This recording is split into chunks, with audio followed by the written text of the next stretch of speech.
Hi, welcome to this 60th installation of the ChessTDD series, and as you might have noticed, there's been quite a bit of elapsed time. I'm not going to bother apologizing this time around because this sort of encompassed a major computer crash, a move, and a lot of business travel, so I kind of said it'll probably be a little while before I come back to this, but return I have. And what I'm doing now is basically where this series left off was that I'm not aware of any additional functionality for determining moves that is needed. So I am starting to think in terms of endgame here. What's going to go into the product I intend to make, and I've got some ideas for that kicking around in my head, versus what am I going to do to round out this series. I don't feel that it's quite done yet, the public and free series. But I'm not exactly sure what needs to happen in order to make it done. The only thing I can think of is a decent amount of QA. Now, what I would say in reality, if this were an actual product, is that we would, probably have already been shipping iterations of it, but we would ship it and get user feedback and make the determination that way. And basically, I kind of like the concept of letting your definition of done include demonstrating that people will pay you for it or that you've added value somehow. So anyway, that's getting a little bit philosophical. For the purposes of this series, what I'm going to do is, and I should mention that, well, let me finish that thought. What I'm going to do is round this out with enough testing of real world chess scenarios and all the pieces in these feature files to feel good that I'd have fleshed out bugs if they happened, and then I'll wrap it.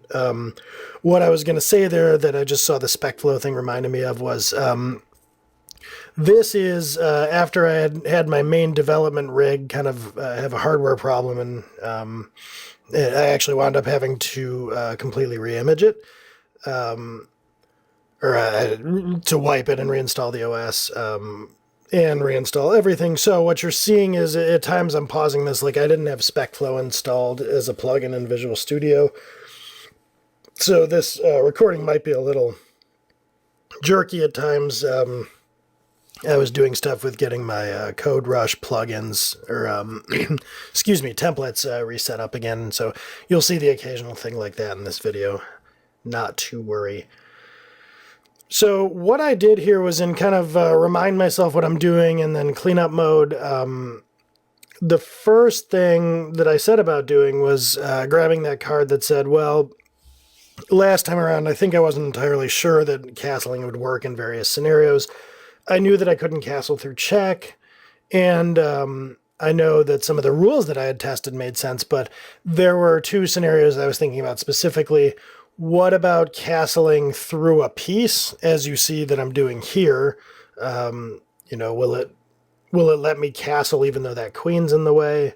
I think not, but I'd like to test that out and have an acceptance test for it. And the other one was, will it let me castle on top of a piece? And you'll see me implement that one shortly. So I'm trying here to eliminate as many extraneous variables as possible. And so I'm going to put this move back into 7-1, so this king should be able to castle to the right, to the king side. And that looks good. So I feel good about that. Now it's time to write an acceptance test for the other scenario, which is I'm just going to mainly copy this setup and then think about, well, what if I had the bishop there on the queen side? Because then the king would be plopping right down on top of that bishop, and I don't know that I've explicitly implemented anything for that or not. Truth be told, I don't remember a whole lot about these implementations, so better safe than sorry. Let's clear out that white piece there, the queen, I should say, and put a bishop instead. And then also, we should see that even though I get that move back, the king can now move to the left to 4-1. The king should still not be able to move to 3-1. And once I'm satisfied with that, I will call that particular card done. So let's see if it goes green. In fact, it does. So that card is done. Now, I forget if it was here or where, but I kind of looked at these different cards and I wanted to see, should this go in the product or should we just forget about it? And for this one, we need additional testing around the particulars of castling. I wrote that on September 29th, 2015. So I just archived that because basically we've been doing castling over the last few months pretty extensively. So I feel like that card is just not relevant anymore. That's kind of the danger of doing all of this myself. I don't have a product owner or customer or whatever to check with to see what they think about the cards. I just have to kind of decide whether they're still relevant or not. Now, the next card I found that might be interesting is this bit about extra testing around piece positioner. So at some point, I had said, well, I don't know if I'm satisfied. I'm passing in these parameters, and I'm not necessarily doing what appears to be any validation of satisfied preconditions for these inputs. So what we should probably do is write a few tests to express what ought to happen on bad. What if I pass a 0 in for the row or a negative number or something like that? So putting a few tests around these seems reasonable, and at some point I thought that was a priority. So in terms of what goes into the product versus what I do now, I want to make this legitimate in terms of it being able to handle scenarios and being correct. But I'm going to now punt on anything that isn't things that are like nicer ways of doing things, refactorings, etc. I want to do that stuff later as part of a kind of broader project, and I do have some things in mind beyond just kind of putting some polish on this. But at any rate, I will cover that in an announcement sometime down the line on a blog post. So in the short term, what I'm doing is writing these tests. And just kind of something to take away in the world of application development, especially if you're juggling a number of projects that you kind of go back and forth on. Writing a few unit tests against some functionality can be a great way to get your bearings, because you form these hypotheses about what you think the application ought to be doing or what you think the code ought to be doing, and you form hypotheses about what you think the code is doing, because you don't always directly know that for sure. And writing unit tests is a great way to confirm them. You can start to flesh out, you write a test that you think should fail and it passes, or vice versa, and that can tell you, is your understanding of reality lining up with your understanding of, or is your understanding of reality lining up with actual reality, and is your understanding of reality lining up with what you would expect? So you can kind of get clarity on different sorts of questions. Like here I was thinking this should probably fail, and then, hey, look at that. Sorry for the CodeRush notifications too, since now everything is reinstalled. CodeRush is prompting me for all the stuff it tends to do in the beginning. So I thought this was going to fail, and then I had to set about trying to figure out, like, okay, why is this passing? Like, where is this actual exception coming from? So you're going to see me do that a little bit. And, in the way of lessons, again, hopefully if you've been following this series and you're taking things away, just never see a test go green and think, oh, great. The programming by coincidence thing, it just leads to badness. And it doesn't even have to apply to TDD or even unit tests. Like, if you throw in some random code and suddenly a bug goes away that you had observed in production, like that's not acceptable. I mean, great, the bug went away, but it'll come back or something else will happen. You really need to understand why your solutions are solving the problem. In this case, I don't feel comfortable with this until I understand where that argument exception is coming from. And there's a good reason for that too, because I'm writing tests about that particular method, and there's nothing in that method that generates the exception that I'm expecting. Rather, some collaborator, 2 or 3 classes away is generating that exception. And so while that helps me in the moment, I need to know, even if I don't do anything about it, it's worth knowing that I am depending on a collaborator for that behavior. And if that collaborator changes later, then I'll be broken. You may be content with that state of affairs. Like in this case, I am. I didn't think it was necessarily worth it at this juncture to do a lot of explicit handling in here, but I do know, I make a mental note to take away that I am depending for this behavior on a different class. So finally figured out, there we go. It's in this add piece method that the bad row is being registered. So it gets taken care of somewhere. Now I know why it's green, and I'm going to make the decision here to just leave this. In terms of being explicit there, that might be something I think about in putting around a polish on this product, but I don't know that it's necessary right now. I have some dependencies I'm not a huge fan of, so rather than fix this, which is kind of a dependency management concern, I will leave it, and there's a decent chance that in restructuring the dependencies down the line, this problem actually gets solved. So I'm not going to be overly worried about this at the moment. And in here, I was kind of looking through some of these classes to get a better understanding, I guess, of these relationships. And, can I call this, do I feel comfortable now that this is handling problematic inputs correctly? And I do, because if you look at set up standard pieces there too, it's going to be the same thing. Again, we're calling this add piece method, which is the thing that generates the argument exceptions.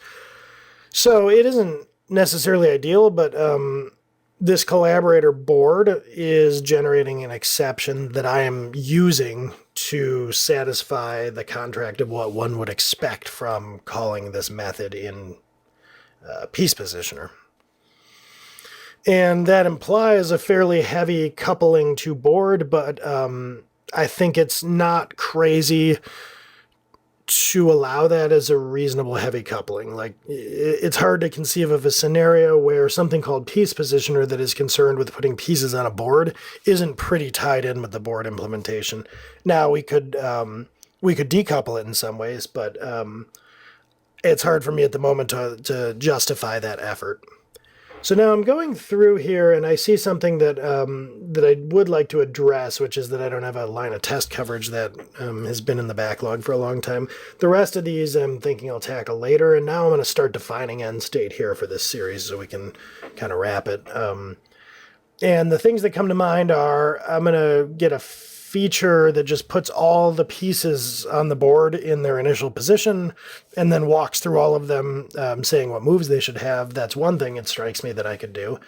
And then another thing is maybe walk through an actual game, like go onto the internet and take frames of a famous game and then go through in those frames and evaluate where each piece on the board should be able to move to see. Because absent somebody actually using this for some production situation, that's probably going to be the best thing I can do, because it's a means I have of simulating the real world here. And by the way, I should say, if any of you want to grab this code from GitHub and use it to, be a customer and do some beta testing, as it were, feel free. If you find defects in there, that is just as good, and it's less effort on my part, so I will not complain. All right, now I want to take care of this last bit of problem. As you can see here, or you could when it was scrolled down, in this method called get vertical path spaces, there are 3 paths through the code. Something if one of the coordinates is greater than the other, something if one of the coordinates is less than the other, and then the default condition, which is that they're equal. And that equal condition is not being covered by anything. So I start out here, so you can't see it, but I'll call it, I should have called it out earlier. Oh, well. So once I get back over there, you'll see the black dot, but the idea here is, there it is, line 57. So that, I don't have any tests that are hitting that line of code. So the thing I want to do is write a test that actually exercises that line of code. And that isn't just like me being neurotic about 100% test coverage. It is the test-driven development philosophy, which is something to kind of take away here, is that for all we know, that is a useless line of production code. So it isn't just about like some quixotic goal of getting test coverage. The idea here is we don't want any line of code in the code base that we don't understand or have a business case for. So at the moment, nothing is covering that. I have not expressed in any test why that exists. So what I'm doing here now was when I was writing this is kind of reasoning through this and thinking, okay, the determining factor whether they're on the same horizontal path is if their y values are equal. And if that's the case, then I go into this get horizontal spaces method. But if the y values are not equal, I go into the get vertical path spaces method, which is the one without the coverage. Now, what strikes me is, even though it's sort of convoluted, I have a line of code that can't be hit. Because what if you see I have origin x less than destination x, and then origin y, or sorry, it's moving around. Origin y less than destination y, else origin y greater than destination y. But because of the structure in the calling method, given the logic above, I'm making a note to myself to explain this, it is not possible for equality because it would have fallen into the horizontal handler. So what's actually going on here, even though it's not obvious, is that I have a line of code that could never be reached. So it isn't, like I said, this isn't purely pedantic. I have a useless line of code in the code base, and my tests are telling me that. So now what I do is I delete this, and I see that all of my unit tests are still green, and I'm good. If you ever have a line of code in the code base that you can delete and no test goes red, there's something wrong. That's not good. So anyway, on that note, I'm going to wrap and stay tuned next time around to get started on the final testing.